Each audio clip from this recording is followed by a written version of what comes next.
Combination میں استعمال کیا کرتا ہوں موٹاپے کے خلاف، اور موٹاپے کی بہت سی دوائیں ہیں، مگر زیادہ تر یہ اس لیے استعمال کرتا ہوں، موٹاپا عمومی نہیں بلکہ زیادہ تر اینٹی کولسٹرول دوائی کے طور پر استعمال کرتا ہوں۔ اس کے تجربے میں، اس کے استعمال کے دوران میرے علم میں یہ بات آئی کہ عموماً یہ فربہی کا رجحان بھی دور کرتی ہے یہ دوا، اور اینٹی کولسٹرول کے طور پر بہت مؤثر ہے۔ اس میں 3 دوائیں ہیں جو ملاتا ہوں میں۔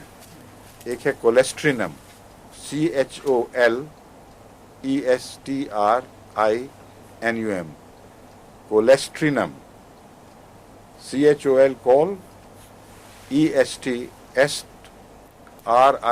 کولیسٹرینم 30 میں۔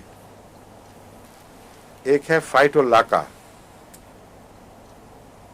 PHYTO، فائٹو LACCA، فائٹولاکا 30 میں۔ ایک فاسفورس 30 میں۔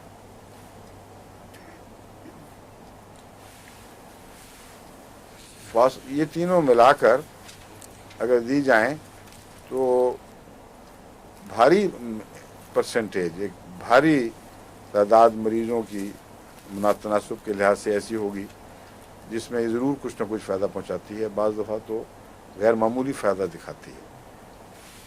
یہاں تک کہ بعض چوٹی کے سرجنز نے اس بات کی گواہی دی ہے، ہارٹ کے سرجنز اور اسی طرح فزیشنز نے، کہ جب ان کے ہاں دوسری رائج دوائیں کام نہیں کر رہی تھیں، کہ جب انہوں نے استعمال کروائی تو ان کے مریضوں میں نمایاں فرق پڑا۔ 1 مہینے کے اندر اندر جب ٹیسٹ کیے گئے تو بالکل مختلف کیفیت تھی۔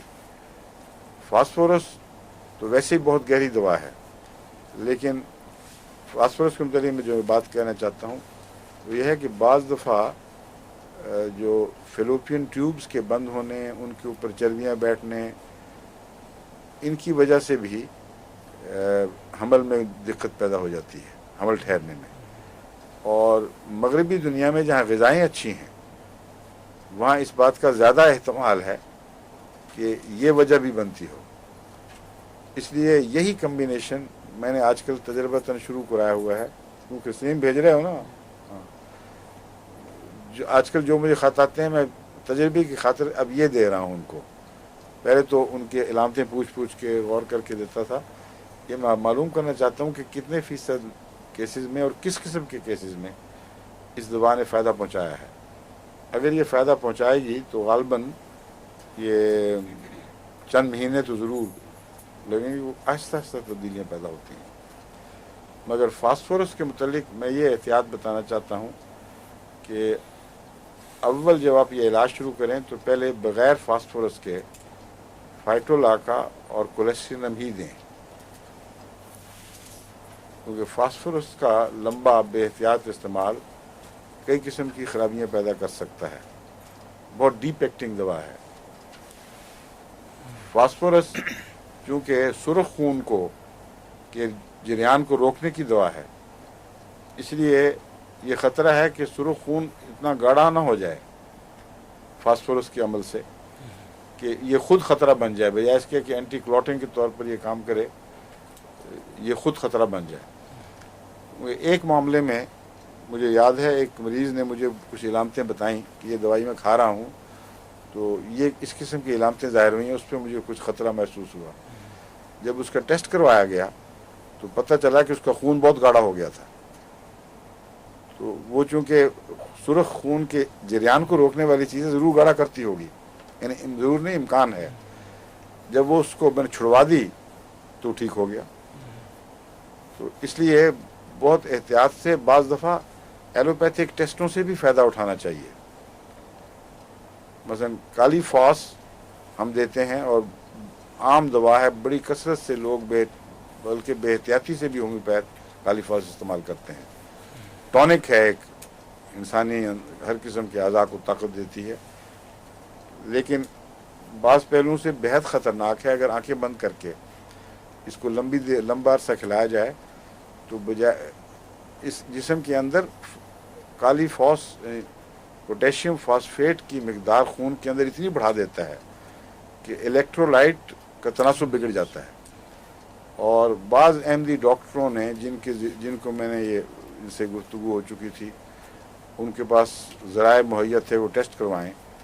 انہوں نے ٹیسٹ کر کے مجھے بتایا ہے کہ بعض دفعہ 6 گنا زیادہ مقدار پائی گئی، اور قریب تھا کہ اچانک وہ مریض فوت ہو جاتا، کیونکہ کالی فاس جب ایک حد سے زیادہ بڑھ جائے تو پھر بغیر بیماری کے سڈنلی کلیپس کر جاتا ہے مریض، اور سڈن ڈیتھ ہو جاتی ہے. تو وہ کہتے ہیں شکر خدا کا ہم نے ٹیسٹ کروا لیا. تو پھر کہتے ہیں میں نے کالی فاس رکوائی، اور جب وہ رکوائی تو چند 1-2 ہفتے کے اندر دیکھتے دیکھتے خود بخود وہ واپس نارمل پہ آ گئی. پھر بعض ہمارے بیبی ٹونک کے نام پر لوگوں کو فاسز دیتے ہیں، اور میں نے دیکھا ہے فاسز میں 1-2 اور چیزیں شامل ملاتے ہیں، اکثر 5 فاسز ہی ہوتی ہیں. ان کے اندھا دھند استعمال سے بعض دفعہ بلڈ کینسر ہو جاتا ہے، لیوکیمیا ہو جاتا ہے، کیونکہ یہ خون کا جو الیکٹرولائٹ ہے یہ بہت اہمیت رکھتا ہے. الیکٹرولائٹ ڈاکٹر صاحب کہتے ہیں ان مادوں کو کہتے ہیں جو اس لیکوڈ کے اندر موجود، اسی کو آپ الیکٹرولائٹ کہتے ہیں نا. مگر ہم جب ہومیوپیتھی میں الیکٹرولائٹ کہتے ہیں تو مراد ہے وہ سارا سسٹم جس میں 12 سالٹس ہوتے ہیں ٹیسو والے، اور وہ جس محلول میں لٹکے ہوئے ہوتے ہیں، سارے نظام کو ہم ہومیوپیتھی میں عموماً اشارے کے طور پہ الیکٹرولائٹ سسٹم کہہ دیتے ہیں. تو الیکٹرولائٹ سسٹم کا توازن اگر بگڑے تو سارے گہرے یعنی جسم کے اندر جو غدود ہیں جو بہت ہی گہرے اثرات پیدا کرنے والے مادے خارج کرتے رہتے ہیں، بے حد کمپلیکیٹڈ نظام ہے انسان کے اندر، اس کے اوپر وہ اثر انداز ہوتے ہیں پھر. اور بعض پیچیٹری گلینڈ، بعض دفعہ کوئی اور گلینڈ کام کرنا چھوڑ دیں گے یا اوور ایکٹیو ہو جائیں گے، اس قسم کے بد اثرات پیدا ہوتے ہیں.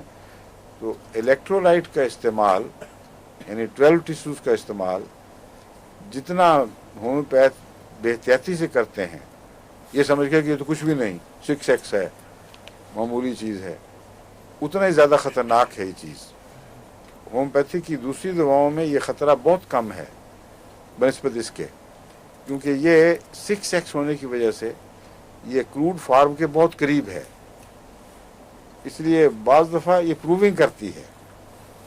یعنی کالی فاس کی اتنی مقدار ہوتی ہی نہیں اس کے اندر، ٹکیا کے اندر، کہ وہ کالی فاس یعنی پوٹیشیم فاسفیٹ کو خون میں بڑھا سکے. اور وہ 6 مہینے بھی کھلائیں تو اس سے بہت زیادہ انٹیک ہمارا نارملی غذا کے ذریعے پوٹیشیم فاسفیٹ کا ہو رہا ہے. اس لیے یہ مہمہ جو ہے کہ کیوں کالی فاس کھانے سے بڑھتا ہے، اس کا سوائے اس کے کوئی حل نہیں کہ اس نے پروونگ کر دی ہے، اور پروونگ کے نتیجے میں جس چیز کو اس کو ہٹانا چاہیے تھا اس چیز کو پیدا کر رہی ہے. تو کالی فاس اصل میں ایکسیسو اثرات جو ہیں پوٹیشیم فاسفیٹ کے، اس کو مٹانے کی خاطر استعمال ہوگی،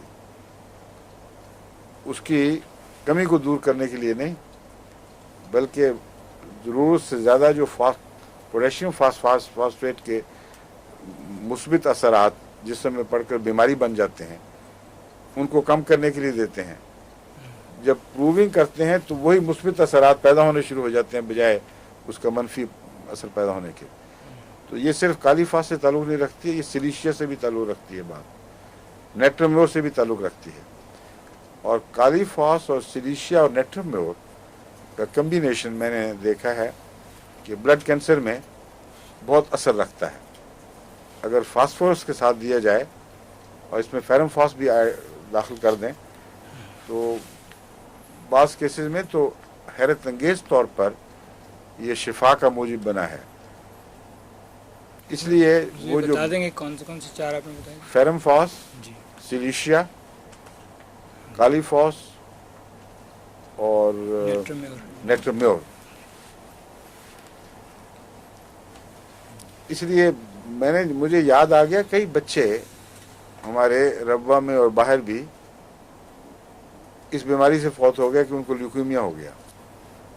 اور میں نے تحقیق کی تو پتہ چلا کہ پہلے ان کو خوب بیبی ٹونک ملے تھے اور وہ خوب موٹے تازے اور لوگ اتنا خوش کہ دیکھو جی بچہ کتنا اچھا ہو گیا اور سڈنلی وہ کلیپس کر گیا.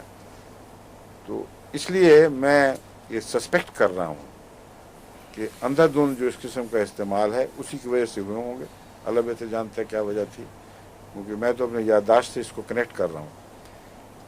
یہ میں یادداشت یہ نہیں کہ تاثر ہے, صرف جو فوت ہوئے ان کی ماؤں وغیرہ سے پوچھا میں نے کہ آپ ان کو کیا دیتے رہے ہیں, تو انہوں نے بتایا کہ یا وہ بیبی ٹانک کے نام کی دوائیاں جو ملتی ہیں بعض جگہ, یا یہی فاسز لے کر خود وہ دیا کرتی تھیں.